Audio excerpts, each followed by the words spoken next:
Good morning, everybody. Hope you're ready for a good workout today. If it's hot and steamy where you are like it is here today, then let's start your day with a little sweat. So let's go ahead, and if you have some kettlebells or some dumbbells, let's grab a couple to hold down by your sides. They can be a little heavier since we're not going to really bring them up into the air at all.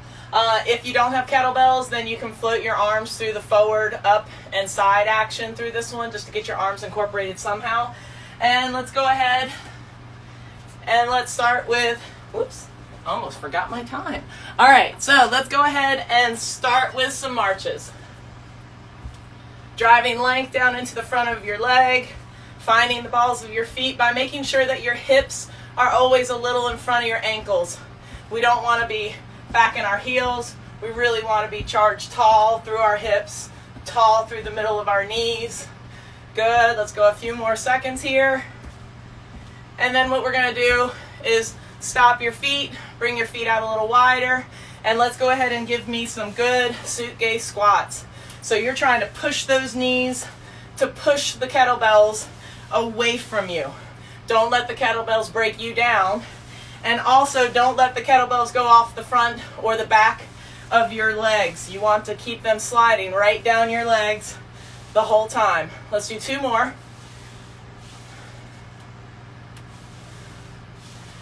And then let's set your weights down for a second. Readjust.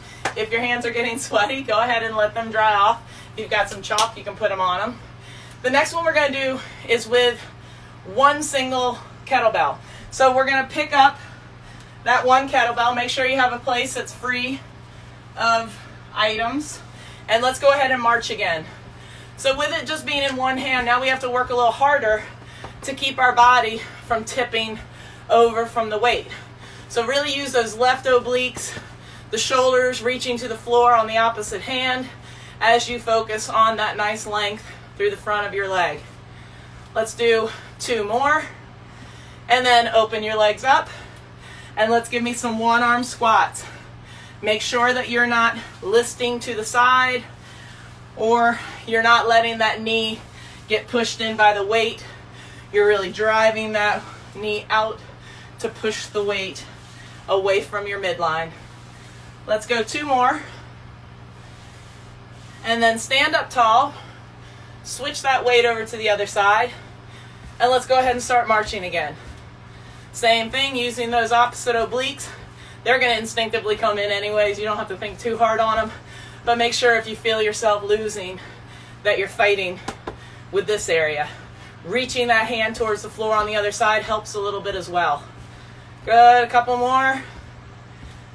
Pulling the toe up as you lift your leg, but always more important to give the length through the down leg. And then stop, spread your legs, and let's go for some squats, not letting any tip or twist happen. Hips are still driving back, knees are pushing wide, the bell is riding the leg down the whole time. Make sure every time at the top, you're coming tall in the hips. Give me one more. Good, and now we're gonna set the kettlebells down out of our way. And we're gonna do a little foot rolling.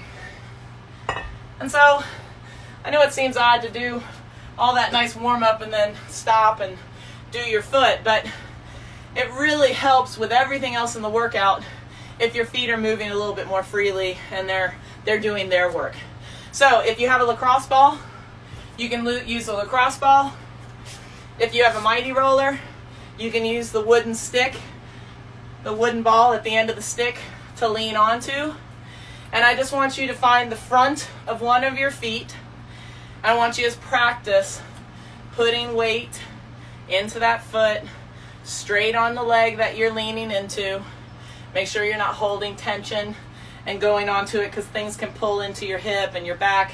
Think about just trying to get tall and the middle of the knee. And you're not trying to move a lot. You're just trying to find a different place every once in a while as you push pressure down onto the ball.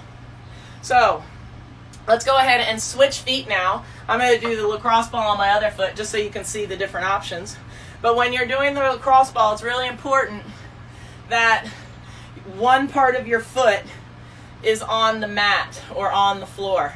I don't want you balancing on it and trying to push onto it. Number one, you won't be able to get that leg as straight like I want it to be. But number two, your balance will be affected a little bit and you'll just have things grip in that shouldn't be gripping in.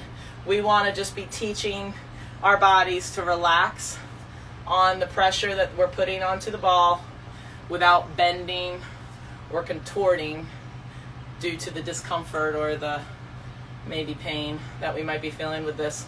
And that's a good conversation is, you know, discomfort in something that gives us benefit is not so bad. But we also have to make sure we're not pushing ourselves to pain, thinking that that's going to be something that's going to benefit us. We always want to kind of dance that line, pushing ourselves to do something that is hard or may cause us discomfort, but never trying to train the pain to come in. So now we're going to switch back to the other foot, and I'm going to do the same thing where I'm going to show you the mighty roller on this foot, and then I'll switch over to the lacrosse ball. And so for the mighty roller or either one, just put it on your heel now or the back half of your arch so that you're now getting the other half of your foot that we didn't really get to. If you're using the mighty rollers, I would always suggest having the balls off out to the outside, because if the balls are on the inside, they can become a little bit in the way and we don't want any trip hazards. Another thing that really helps when you're working the heel is always keeping your other foot in front. So when you do that, it allows you to kind of decide how much weight to put back onto that heel. It's a little bit more graduated. If your foot's behind, almost all your weight's on your heel when you go to put your weight in there. So this is just a little bit of a easier or less intense version. So let's go ahead and switch back over to the other foot for the heel or the back half of our foot. And same thing, if you're using the lacrosse ball, let's make sure that your front half of the foot is touching the ground. We don't want to be hovering on that ball. And so what I find is that it's a little easier if you're in the toe of the other foot as well, so you're not shifted in your hips. And I'm not using something in front of me, but typically I would probably have someone use a little bit of a table or the back of a chair, something just to hold your balance, because if you're not sure of your balance or you're feeling that there is tension somewhere, you're not going to get as much effect out of this. So make sure that you're finding that nice straight leg where you're not checking your balance the whole time. You're really just letting that pressure settle onto the ball, and locate any really big trigger points or landmines in there that you might need to stay a little longer on or work out a little bit more. So we've done our feet.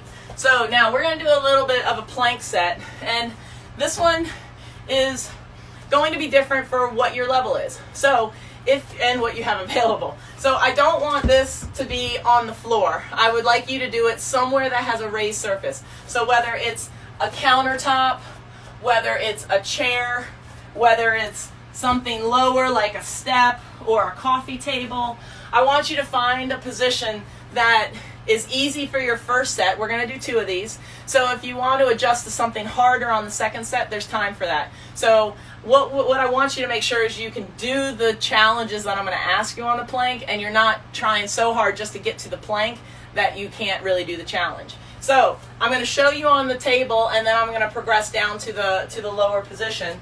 But we want to find ourselves into a good plank where we've got our heels nice and high and our hips nice and straight. We don't want to let them go too low. We just want to push our shoulders down away from our ears as we push our bodies away from the counter, and make sure you really start into a good plank here. And so what we're going to do is just give me a little mini push-up and then go back up. We're not going too low. All I want is that top third of the movement in a push-up.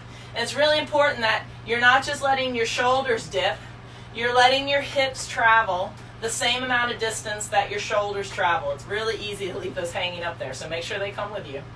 And so now we're going to hold that plank, and we're going to do a couple arm lifts. And something that I love to kind of use as a guide on this is, you always want to push into the down arm in order to give yourself that ability to lift off without rotating or dipping. But the other thing is, use your legs here. whatever arm lifts is the leg you want to try and straighten and drive all that energy through a straight knee. And then you put that down, you push into that hand, and then you straighten through the opposite leg. So whatever hand is lifting, that's the leg you want to really focus on straightening at that point. And that allows us to do a nice solid plank where we're challenging our cores to not let us rotate on our spine inadvertently. So now we're going to take it up a notch or down a notch to make it a little harder. So if you want to do the counter again, that's fine. If you want to find something a little lower, if you feel you just really need to try this on the floor, that's fine.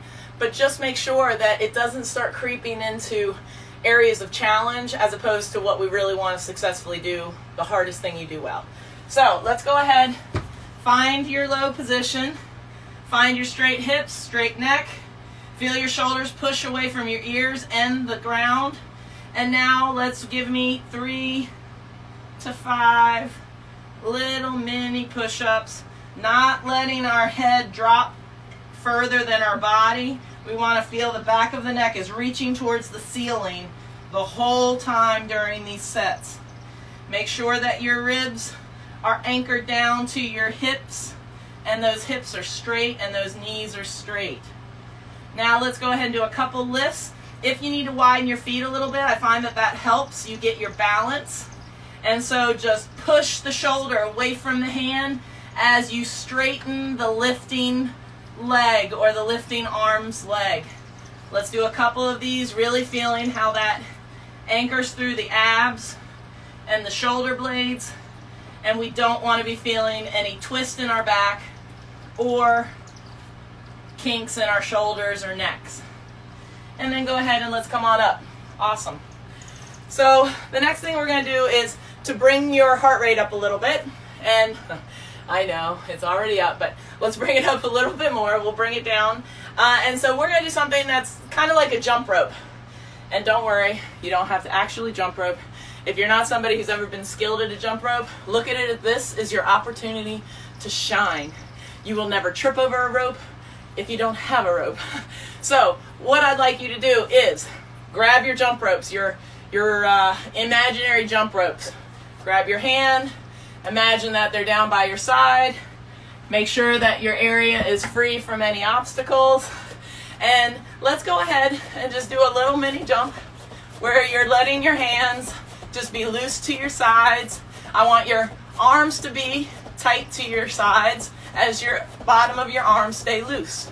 We're just bouncing up off the balls of our feet, never letting our heels really make good contact to the ground. We just want that nice movement. 5, 4, 3, 2, and rest.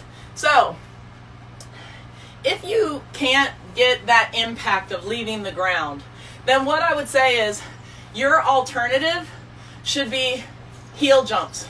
Meaning, I'm not really lifting off of my heels or off the ground. I'm just creating this little bounce without letting my weight settle into the heels. So definitely use the alternative of not lifting off the ground if that added impact causes you any stress or strains through joints or past injuries. All right, so now let's do a little arm series with balance. And with this one, I want to do a little balance teaser before we get into that one. And so if you have something nearby, you're going to need something to kind of have as a little bit of a help. I don't need you to death grip on it, but I certainly want you to have a little touch. It could be a chair, it could be a table, it could be a counter, but find something to stand in front of and face it. And what I want you to do is just let one foot step back, find your balance onto the front leg. And what you're going to do is, as you keep a very light touch onto your surface, I want you to reach the lifting, the back heel towards the floor, and it's like you want to reach it to where the floor and the wall meet behind you. And then you're going to come back up. And so if you're giving enough length to that heel and reaching, you'll get a nice hamstring stretch into the standing leg without having to tip really far or find yourself in a position that you're not very comfortable in. So again, let's just remember, you want to be weight centered in the ball of your foot, middle of your foot on your standing leg. Reach your heel away towards the floor and the wall, and check your hips. We don't want to be up and open like this. We want our hips to be nice and square as we're reaching that heel back. And imagine reaching your butt bone up towards the ceiling on that stationary leg. And then push yourself back up. You should feel one heck of a stretch on that stationary leg. So that's what I'm going after here. A little bit of balance, but it's also a great stretch. And when we're thinking about our posture, it always helps our balance. So this time, switch legs. And we're going to do the other leg. And I want you just to think through your balance cues just to make sure that you're active. I want the shoulders to be anchored to the floor, the back of the neck to be lifting towards the ceiling, the ribs to be anchored down, and I want you just to lift that back leg by reaching the heel towards the wall and the floor behind you. Find the stretch on that back, on the back of the leg that's on the ground, and then push away from the floor to come back up. We're going to do 2 more of those, focusing on good posture, shoulders anchored, ribs anchored, head lengthening through the back of the neck, reaching through the heel behind you, driving your hip bone or butt bone from the standing leg up to the ceiling without twisting your hips, and then push yourself back up. We've got 1 more of these. So reach that heel, tip the butt up towards the ceiling, keeping the hips square, push the weight back into the heel. I don't say that very often, so embrace it. And then push away from the floor to come back up. Beautiful. So now that we've gotten our balance kind of warmed up, we're going to go into our single leg balance with the arms. So find yourself a space where there's nothing in your way. We're going to go 30-second increments on each leg. So anytime that we switch legs, we're also going to switch arms. So let's go ahead and lift one leg and work into our bird flies. So a couple of the cues I want you to think about when you're in here is really focusing on your hips trying to be in front of your ankle bone. We don't want to be back in our heel where we might be pinching into those inner thighs. We want to really try and open through the groin, push our hips in front of our ankle, and really work that balance in a productive way. 3, 2, and now we're going to switch legs, and we're going to go front to back with those bird flies. So keep the ribs anchored, keep the shoulders anchored to the floor as well. The back of the neck should be lifting towards the ceiling. The chin is dropped slightly, but more of a feeling that you've got like a bobblehead. And there's length through the back of your neck, but you're not trying to hold the position. Holding a neck position usually just causes pain or causes tension. So really just think you're trying to separate the ears from the shoulders to get that feeling of an elongated bobblehead. And let's switch legs. And now let's do our big canisters. And so imagine you have a big barrel out to the side on each side of you, and you're trying to rub your fingers around that rim of the barrel so that you're making as big of a circle as you can without letting those ribs pop up or the chin lift. We really want to keep that posture, pushing the hips in front of the ankles. Making sure the ankles are loose, the toes are loose. We're not holding tension, trying to force anything through our leg. Let's switch legs, and now we're going to do a table cleaner. And so imagine you've got a very high bar table in front of you, and you have to clean it, but you can't move anything but your arms. And so you're just trying to sweep out an expansive cleanings arch without letting your shoulders or ribs come apart or come unglued. Keep them nice and anchored down towards the floor. And now let's switch legs again. Let's do circles around wrists and elbows. And so the elbow creates the circle first, and then the wrist just follows the movement. And this way we use lots of muscles in our arms while we also stay nice and connected with our ribs. Reverse your circles, but stay on the same leg, lengthening through the back of the neck, finding that bobblehead with no pinch between your legs. We've got 1 more foot. 3, 2, let's go ahead and switch. And on this one, I want you to do out the window. So imagine it's this beautiful day, and you're just trying to swoop your hand through the air to catch the wind. trying to go as high as you can, as close to your body as you can, as high and low in the ranges as you can without getting out into this region. Good. 3, 2, keep those ribs and shoulders anchored all the way to the end, and rest. Awesome. So the next thing we're going to do is we're going to move down to the floor, and I want to do a quick assessment. And this is something that some of you may not even be able to get into comfortably the first time, but I want you to at least have played around with it. It's what I call a shin box, or I don't just call it that. A lot of people call it a shin box. But if you've never been into it before and you might need a little bit of help, you can use a block. But essentially what I want you to do is to get on the ground so you look a little bit like this. You're kind of leaning to one side. Then I want you to slide your bottom leg in front and let the top leg slip behind so that your foot's touching your thigh right next to the knee. Now, if this is as straight as you can get, then that's part of the assessment. I don't need you to go up taller. But if you can find yourself tall from your pelvis and you don't feel like this, if you feel like this right now, please stop, go back to your arm. That's part of the assessment. I'm not trying to make something happen. I just want to see where you are today. And I don't think you need a block if you can get into it from the way that I just showed you, okay? So now what we're going to do is we're going to just assess the other side, because we want to see, is there any irregularities? Is one side much better than another, or what areas feel tight? So if you do a quick assessment here, what stops you from going up? Does it feel like it's this area? Does it feel like it's your knees? Just do a little check of what, even if you're in the top position, what might feel tighter. I'd say that this feels a little bit tighter on me in this position if I were going to assess it. Now, if I switch, you're just going to let your feet come out in front of you, lean back, get everything switched over, lean to the other side. So you've got your bottom leg slides forward, your top leg slides back. You get your foot to line up on your thigh, and then you see where you can get to on this side without feeling like you're bending at your waist. If you need to lean forward, then that's okay, or lean to the side, that's fine.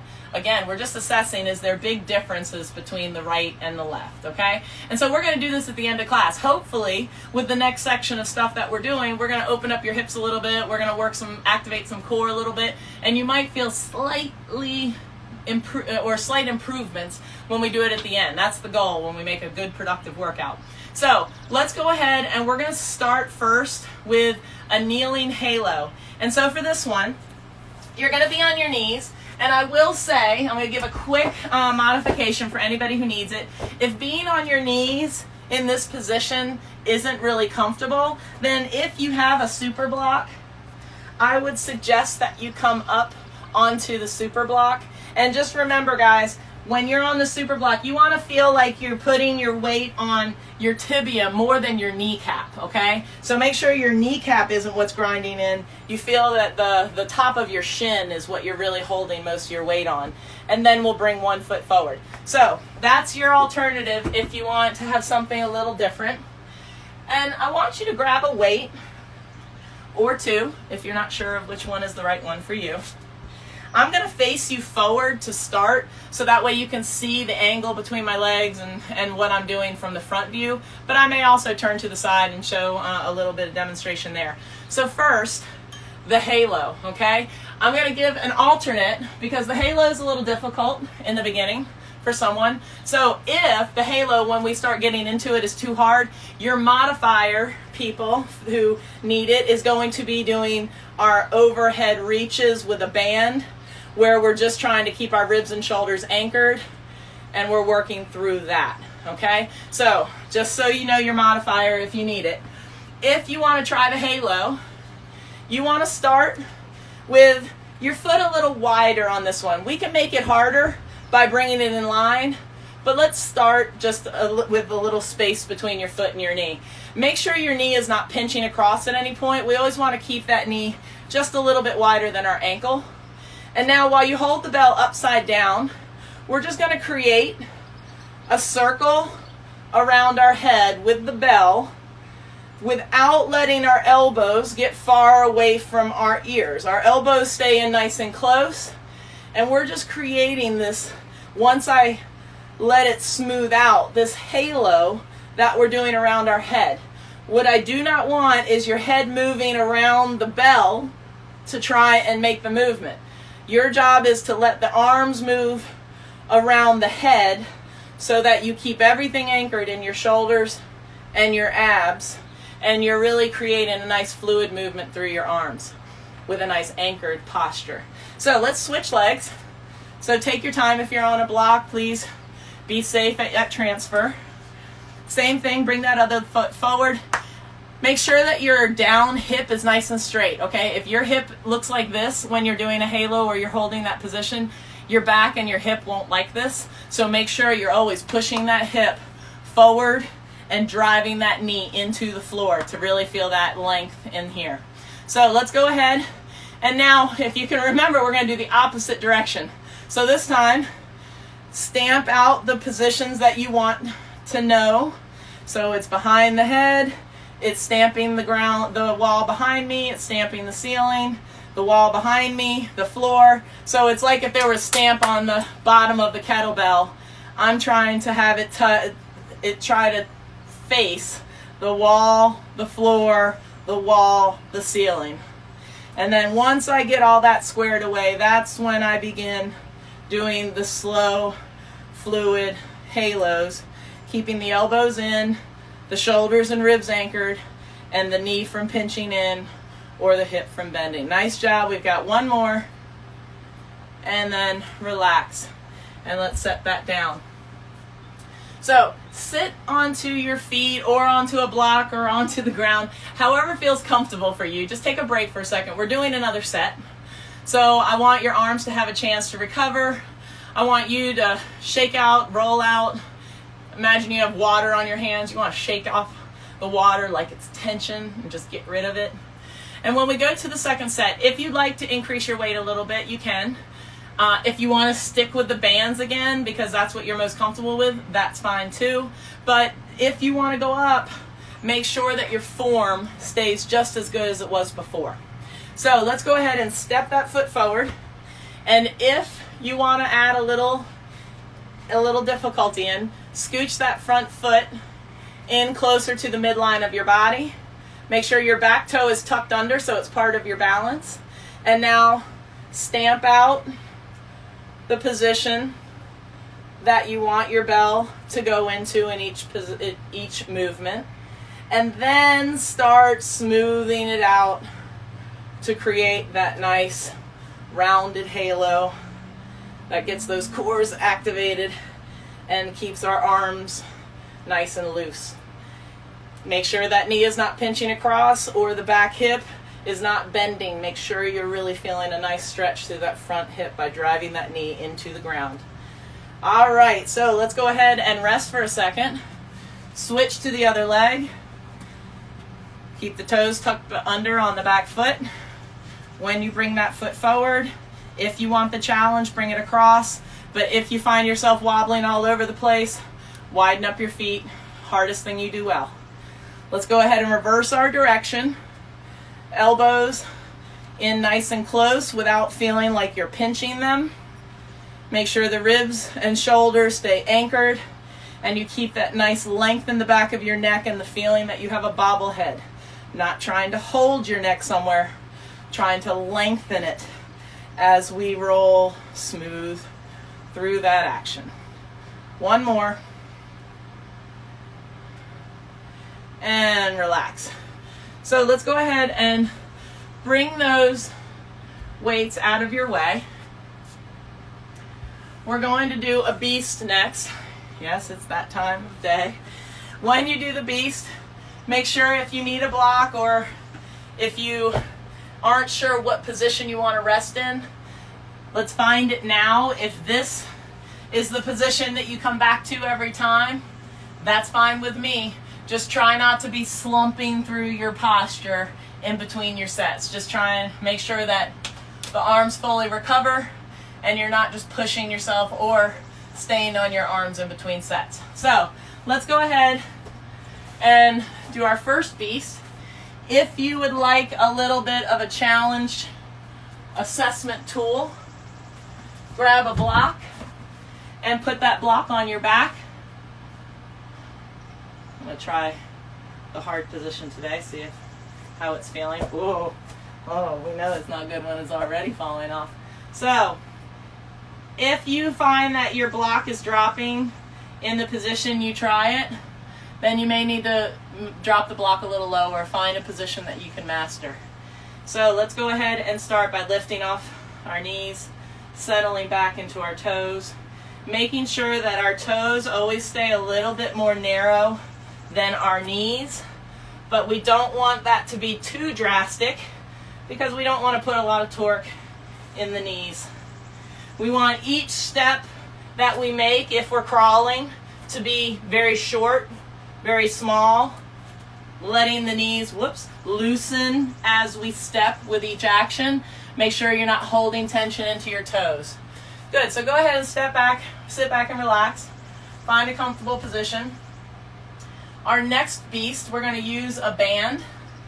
And so, with your band, you're going to put it right below your elbow if your hands are on the ground, okay? So find that position, go back into your beast. I don't usually use a block on my back when I use a band because if it falls, you have so much time that takes to get it back on because of the band. So just try and imagine the block is on there so you're still checking your form.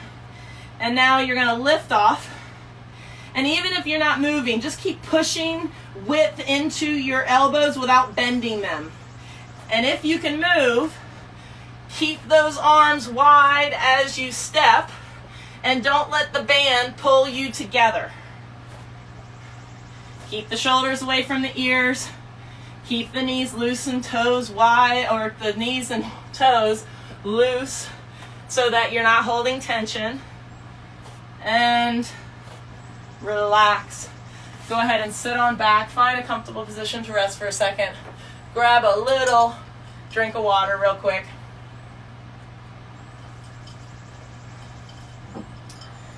And our next one is going to be in a similar position as what we did in the halo.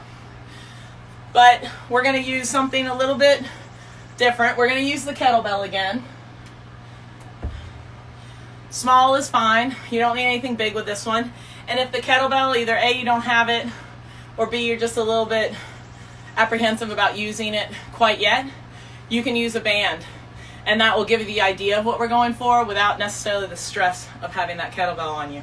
So, with this one, we're going to find that same position. Back toe tucked under so it's the pads of your toes are on the ground. Your foot's forward 90 degrees. You're going to pick up your bell and hold it in the correct position, or the bottom down position. And what I want you to do while we're here is just heartbeat. Meaning, you're not trying to let that weight stay out there. You're imagining like you're pump faking somebody a ball, like you want to scare them with it, but you're not really going to throw it at them. And you want to keep the shoulders and the ribs anchored. You might not get all the way out to the length of your arms because that might pull you out of your position, and we don't want to be out there. We're just trying to fake pass, scare somebody and bring it back in. Like you want to pop it in their face and pull it back before you hit them. Good, let's do 2 more. And if you got the band, you're doing the exact same thing, just keeping a little width on the band so that you're feeling the practice of activating that lat and ab to keep everything connected so that the arm can move freely without weighing or breaking you down. All right, so let's switch sides. Kettlebell or band, whatever you used on the last one is fine. Let's stick with the same thing so that we're nice and even. And same thing, tuck that toe under, find that nice position. If you'd like more challenge, you can bring your foot closer to the midline, but make sure we don't pinch that knee across. We always keep the knee a little wider than your ankle. And so, whoop, whoop. One of the best cues is to drive length out of your hip down into the floor. So as I just did that little balance check, that was what I did to correct it. Push length into the hip. It's amazing what that can do to stabilize your cores. And so what we're going to do is the exact same thing. Let's pump fake it out, bring it in. Shoulders down, ribs down, arms loose, and they come right back to where they started. Don't let the weight touch your body, but it should be as close to it as it can without touching. 5, 4, 3, 2, and rest. Let's go ahead and set that bell off to the side. Take a little break. We've got a bird dog coming next.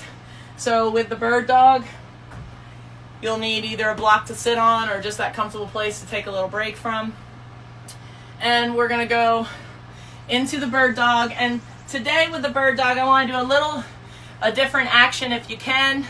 I'll turn to the side, but what I want is your arm and leg to both be going wide and then back to normal, like they're on a line where they would normally extend out to. So you're just going out and in with the opposite leg and arm while we hold, okay? So let's go ahead and find our nice quadruped position. Feel the shoulders push away from the ears. And just one thing, make sure your arms aren't too close.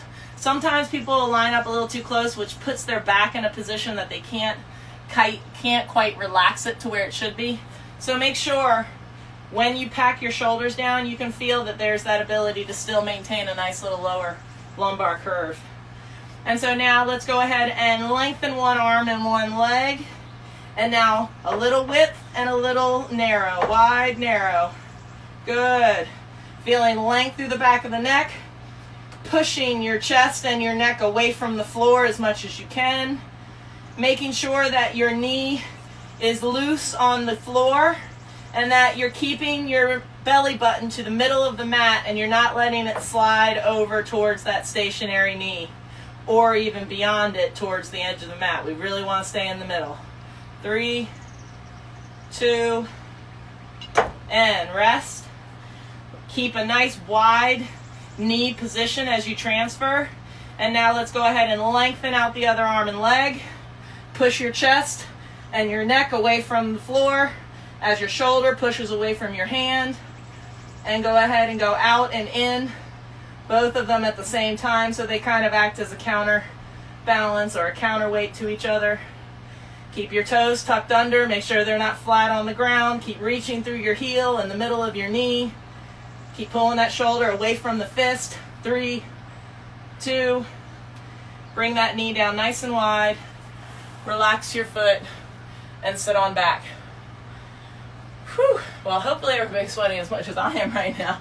Lovely to have the sunshine today, and my wonderful greenhouse makes it nice and warm in here for me. So our next one is going to be the glute bridge. So if you need to, grab a quick drink of water as we make our way to the floor. And so with the glute bridge, you're going to need a yoga block today if you've got one. If you don't, just use a pillow or something close. You should not need a head support, but sometimes when you lay on the ground, if it feels like your neck is hanging off of a cliff, then I would say use a nice little towel or something soft underneath your head. We don't want any rigid head supports in a bridge, as that can put a little stress on your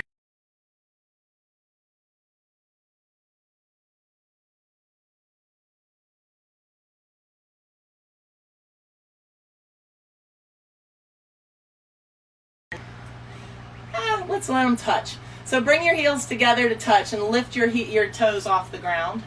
And now what we're going to do is we're just going to squeeze the block as we push our hips up into the air and then relax back down.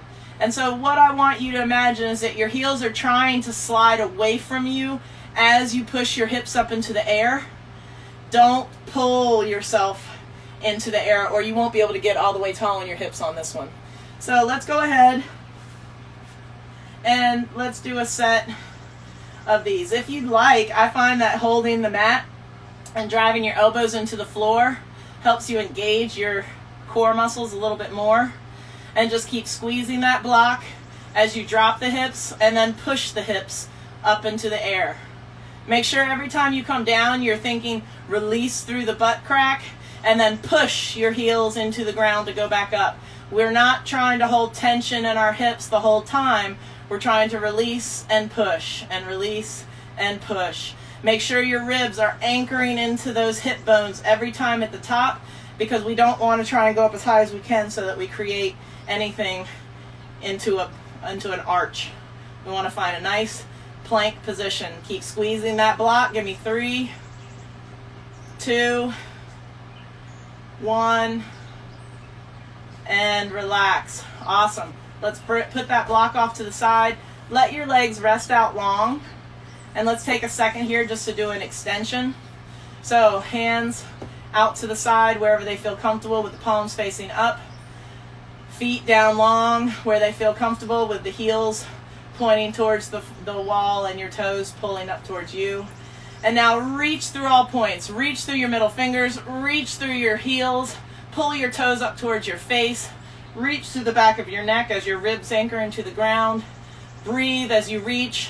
Don't lift anything off the ground, but the tension and the stretch you're putting on it feels like it is floating. 3, 2, and relax.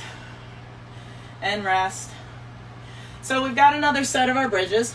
And for this set of bridges, what I'd like is for you to put a band on. So find a band that works for you. You want to challenge yourself, but don't get it to the point where you can't move them. We want it right on our thighs. Same position where we want our heels to be touching each other and our toes to be up in the air. Quick point. If you were getting hamstring cramps more than anything, if you were feeling your hamstrings more than your butt or your abs on that last set, try moving your heels a little further away from your butt.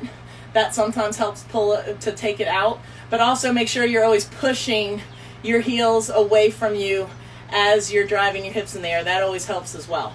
All right, so for this one, we're going to hold at the top, and we're going to widen and narrow our knees each time, but we're not going to let ourselves drop during this set, okay? So let's go ahead and heels together, toes in the air, grip your mat, push your hips up in the air away from those heels, drive length into your hips as you anchor through your ribs, and now push wide and then come together. Make sure your heels don't come apart as you push wide, and that'll help you isolate into your glutes without losing them as you go wide.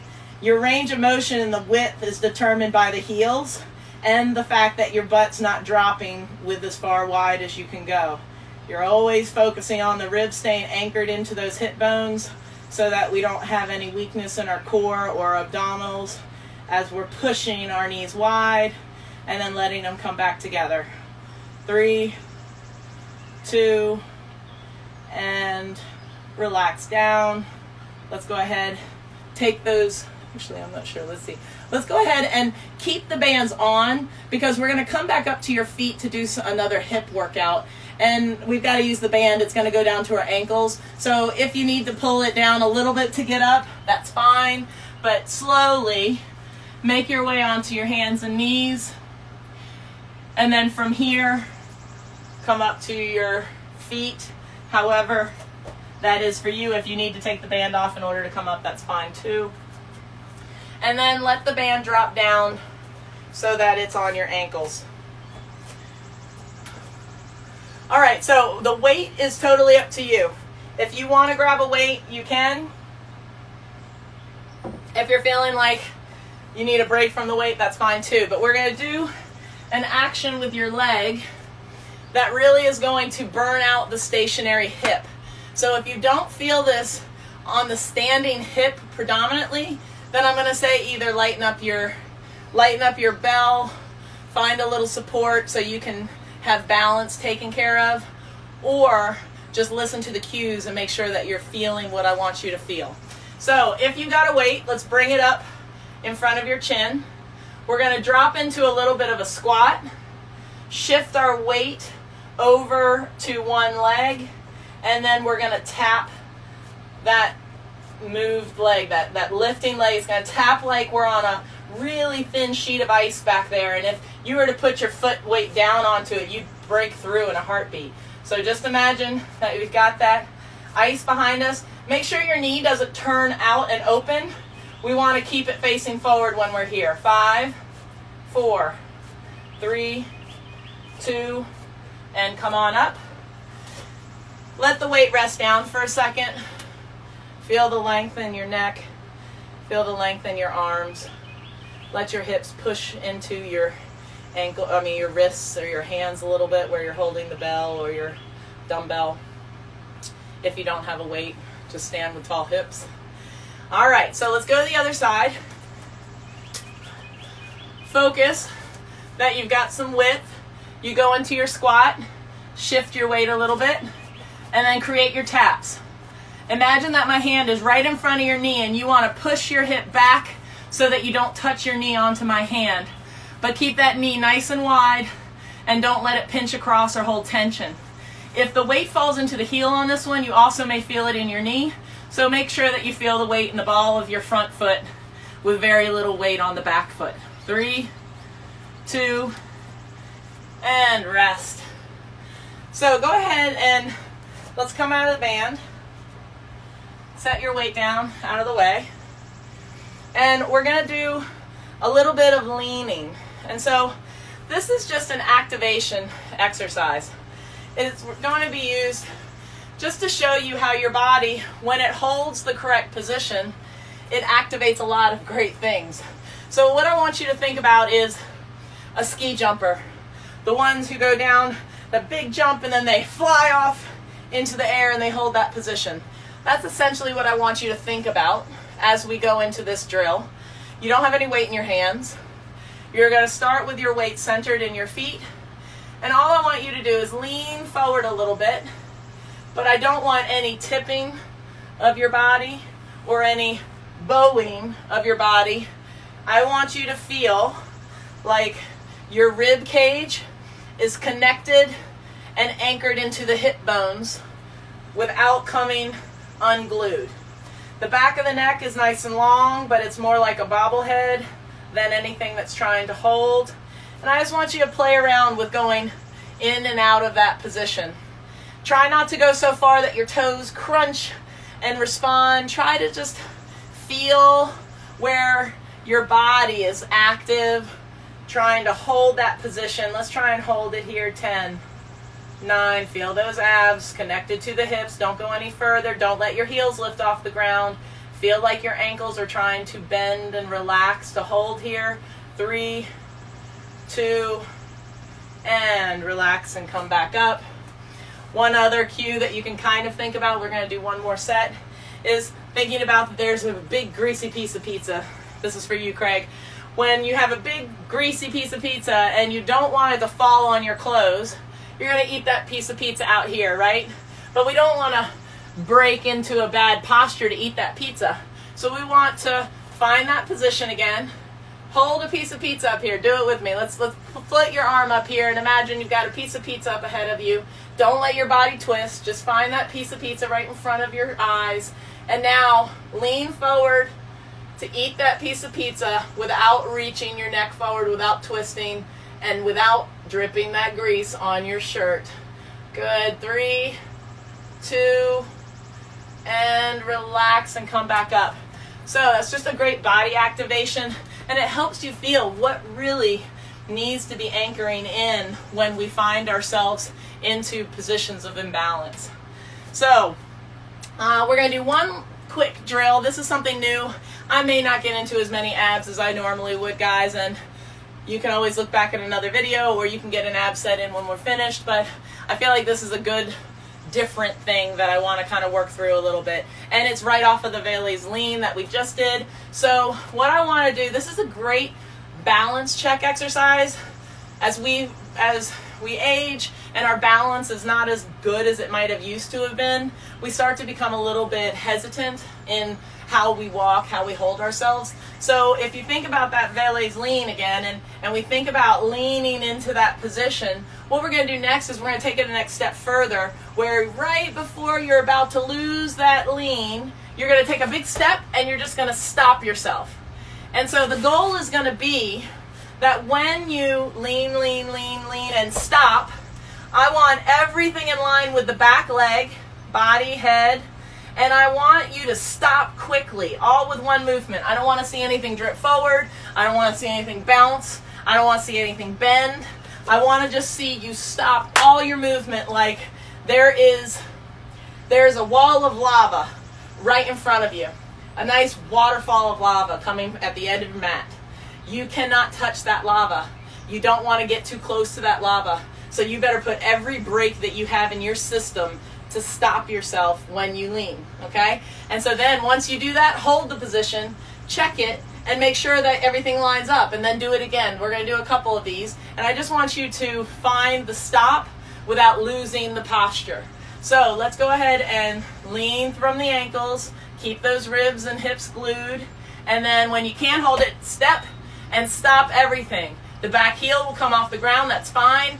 Stop everything on that leg. If you pass, go ahead and push up. If you don't, reassess. Let's try it again. Same foot, lean, and stop. And just push into that ground. You want to push that ground away from you because you don't want to touch that lava. We've got one more. So let's go ahead and lean, lean, and push from the floor to keep yourself from hitting that lava. Beautiful. All right, so now let's do a few on the other side. So same lean, and everybody has a strong side, weak side. So guess which one you think you probably instinctively use first. It was probably your good side. So just be ready, but make sure that you're using your force to stop this movement. So we're gonna lean, lean, and stop.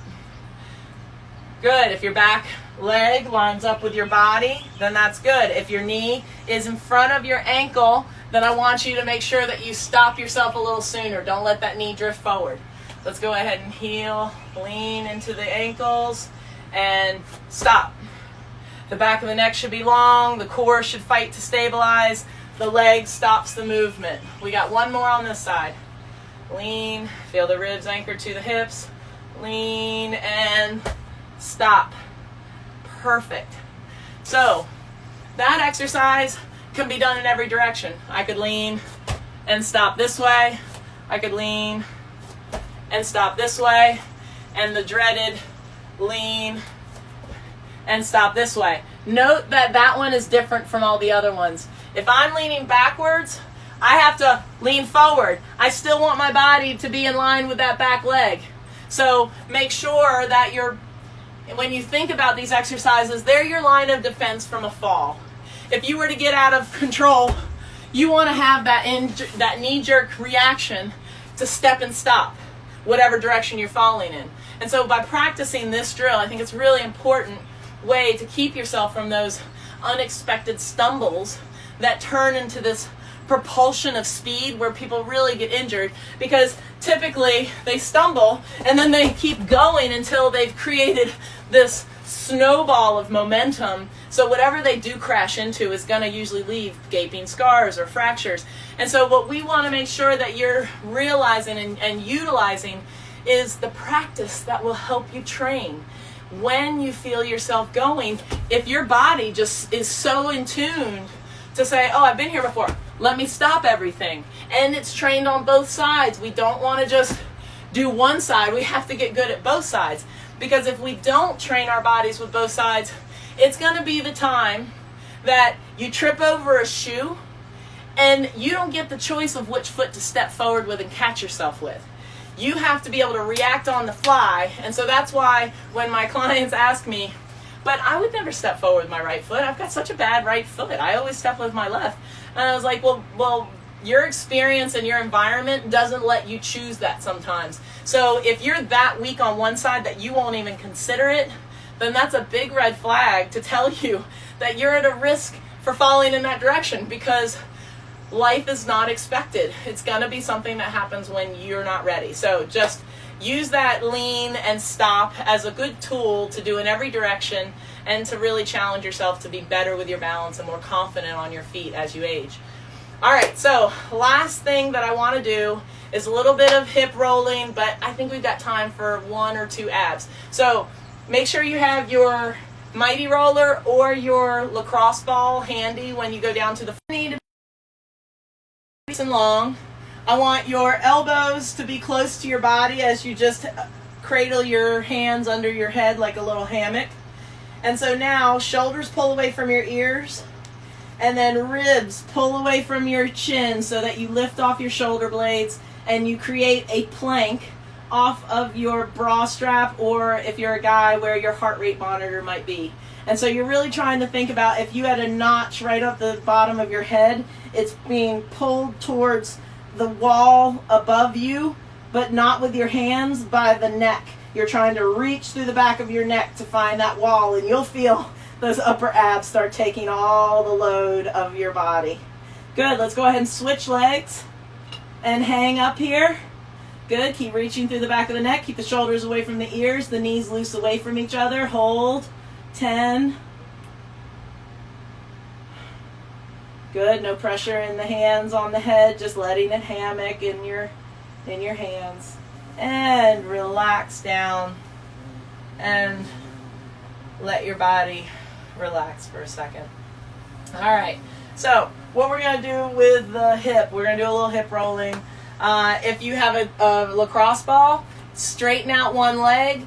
Don't lift up and put it underneath so it gets lost. I just want you to just barely tuck it underneath your hip and then roll onto it, taking your arm with you. I would also suggest that you use a head support for this one, just so your neck isn't hanging down as you roll onto the side. And so if you didn't find a spot that kind of makes you want to cry, then maybe try again, move it slightly, find a spot. We do want to find some discomfort here. So if you don't feel anything underneath that ball, then we need to find a little different spot. And so once you're here, I want you just to let that leg slide and bend and let it slide on the ground for like 3 to 5 reps. Just trying to relax that hip under the ball. And if you've got the mighty rollers, the only difference is you're nice and wide, and you're going to roll onto the same position, and you're doing it the same way. The only difference is that when you roll onto your back, it'll already be set for you to roll to the other side. Always make sure that the back hand that's on top should never be behind your body. It should always be across your body so that you're not twisting through your back while you're in this position. So now let that leg lift and lower, relaxing the muscle that's grinding into the ball. Keep the leg that's bent, that's supporting you, keep the knee pushed a little wide. We don't want it pinched across and driving energy onto the ball. We're trying to actually keep it away so it uses our abs more, and it lets some of the pressure off of the ball so you're not enduring more than you have to. And let's go ahead and roll off of that. Switch to the other side. Roll onto there, and we're going to do a little bit of the bending the leg while it stays on the floor. Feeling the length in the back of your neck. Feeling your ribs anchored down. Shoulders are down away from your ears. We're just bringing your heart rate down, relaxing any tension in that hip. And then let's do a couple lifts. So we're just lifting that hip up. Lift the leg, drop the leg, lift the leg, drop the leg. Massage that hip with the ball. I know it doesn't feel like a very good massage, but it's important.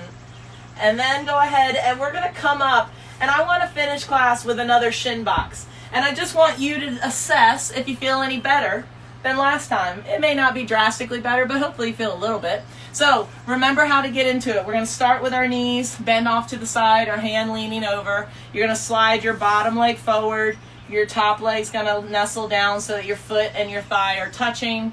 And then just sit up nice and tall if you can. If you're fighting, just see if you can sit up a little taller than last time. Maybe it's a little difference. Maybe it's a big difference. Let's go ahead and switch. So go back, swing your feet around, find your knees stacked on top of each other with that body in a lean. Slide the bottom leg forward, the top leg back, find where the foot and the thigh meet, and then sit up nice and tall and assess if you feel any different in this position than you did last time we were in it earlier. And so that's the type of thing that you want to really be getting out of your workouts. Workouts shouldn't break you down and make you feel worse. They should make you feel better because you're using exercises that actually are producing a predictable effect. We're doing them for a purpose. We're not just doing them to execute an exercise. We're doing it to really train a movement to be better and to be much more engaged. So